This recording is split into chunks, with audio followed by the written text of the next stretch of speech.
Hello, people of YouTube. My name is Steve Gray. This is Gray's Guitars, and thank you for watching. If you're new here, hit that subscribe button, turn on that notification bell, leave a like, and feel free to comment down below what you would like me to do for future guitar and music-related videos. So today, we are talking about Eric Clapton and Van Morrison. They announced a new anti-lockdown single, Stand and Deliver.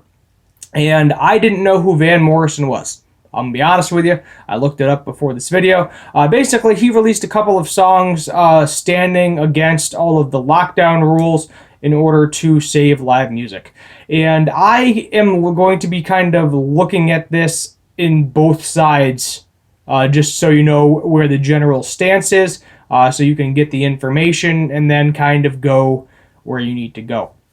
So on one hand, the way Eric Clapton and Van Morrison are thinking about this, which is a way a lot of musicians, bands, even just like regular guys that go play in a bar every weekend are thinking about this, is the industry is pretty much destroyed right now. There's zero concerts. There's not really a safe way to attend concerts, at least where I am anyway. You cannot say that you have a band. So a band can play, but you can't announce that you're having a band. Then you can't charge a cover for the band. I don't know if those restrictions have currently been lifted yet, but that's how it is right now where I am. And that's kind of ridiculous, but at the same time, I somewhat get that. And the reason I somewhat get that is because if it's a semi-popular band in your area, you can only have like 50% capacity of people in your restaurant or bar right now. The outside stuff is slowing down where I am anyway. It gets really cold in the winter. Nobody wants to sit outside anymore. So that means less and less people are going to be able to serve because you can only get 50% capacity. And if you're advertising this band that everybody likes, you're going to have a huge line out the door. You're going to end up getting overcrowded at some point, and your restaurant's probably going to get shut down and fined, which nobody wants. Obviously, we need to protect the small businesses at this point in time because they are hurting very, very badly. On the other hand of everything being shutting down, I get it. I get the reason it's shut down. Obviously, you can't have huge crowds of people going to see a live band like, I don't know, Foo Fighters or something, Eric Clapton in concert. Just to name a few, all of the big bands, the pop bands, rock bands, whatever your go-to is. I get that you can't have all these people together. But at the same time, I understand where these guys are coming from, because why can't you do a concert but just have less people there? I mean, it makes sense to me. They're doing it for movie theaters across it. I get that you won't really be able to have kind of like that pit in front of the stage anymore. People will have to remain seated, but you can easily get people sitting 6 feet apart while you put somebody on stage to play a show. Everybody obviously has to social distance, keep a mask on if they go to the bathroom or something, but you just cut down the capacity of how many people are allowed in that particular venue, and you're good to go. As of right now, how it works where I am is it kind of sucks because you're not allowed to stand up and dance even if you're wearing a mask. So a lot of people are just avoiding the bars anyway because they can't, a lot of ladies like standing up dancing in front of the band. Some guys enjoy doing that as well, but you can't.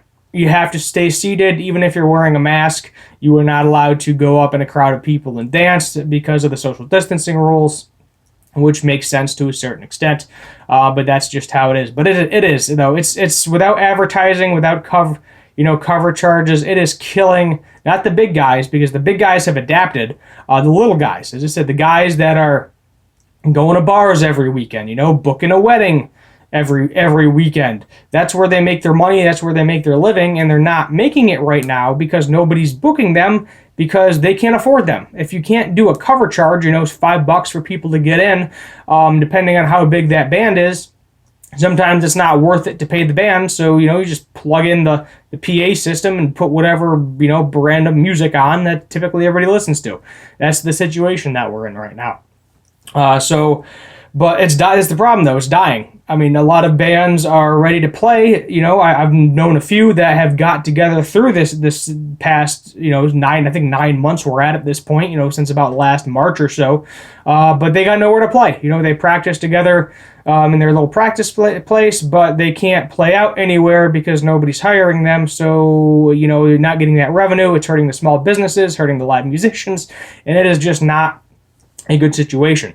I know some of you are going to be like, oh, okay, boomer, Eric Clapton's just trying to remain relevant. And I get that, because they are. All musicians right now are trying to remain relevant because they can't play live shows. A lot of these bands, like Eric Clapton, see, I don't know if he's filling up stadiums anymore. It wouldn't surprise me if he is. But, he's not really writing a lot of new stuff, but people still go to his shows. A lot of these older bands, people still go to their shows, even if they're not technically writing new material. So it's pretty much the ones that are writing new material right now, that the really famous ones that are adapting to the situation, doing live concerts. You pay $5-10 for a ticket, you watch them on your computer, which definitely is not the same thing as going to a show, from someone that has gone to plenty of concerts in their day. Knock, knock, knock. But it's something, at least, for the big guys. But it's hurting the little guys massively. And we got to figure out how to stage this. As I said, I don't see why. Look, especially even for bigger venues, you just seat people 6 feet apart. I understand you're not going to make as much money off of it. I understand you're going to have to pay the band less. But if they want to survive, that's what you got to do. You got to mask 6 feet apart, social distance, and that's what you just have to do to keep it going. Bar-wise, I don't see why you can't advertise it. I still think that's kind of stupid with a cover charge and can't advertising it. You may get more people, but then you just set a time limit. Most of the time, bands at a bar, at least the ones I go to, 3-4 hours tops. So maybe you have people in there, you tell them, hey, sorry, it's been 2 hours. We have a lot of people waiting. We noticed that you're not getting any more food or drink, so we're going to have to ask you to politely leave, please. And then they leave, let more people in, and they get to enjoy the concert. It's not an ideal situation, but at least it's something. You got to be able to do something to support the local musicians, or they're going to die out, and then within the next year or two, you're going to see less and less and less of them, and the ones that were doing it full time aren't going to be around anymore. It's just going to be your dad bands that are doing it on the weekends for a couple $100 at really small shows. Those are the only ones that are really going to survive, because they have a full-time job. They don't care. People that are using it as a full-time job, those are the ones that are really hurting. Those are the ones that really need support. So if you have local musicians right now, if they have a GoFundMe or something, go support them if you can. I understand where this is coming from. It is rough. It is. I completely understand both sides of the argument. So it's like a giant, massive conflict right now.